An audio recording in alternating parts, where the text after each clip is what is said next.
Gordon was cross. Why should Henry have a new shape, he grumbled.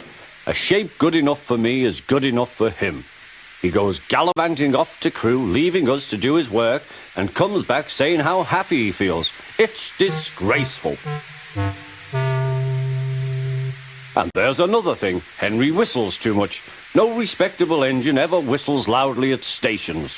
It isn't wrong, but we just don't do it. Poor Henry didn't feel happy anymore. Never mind, whispered Percy. I'm glad you're home again. I like your whistling.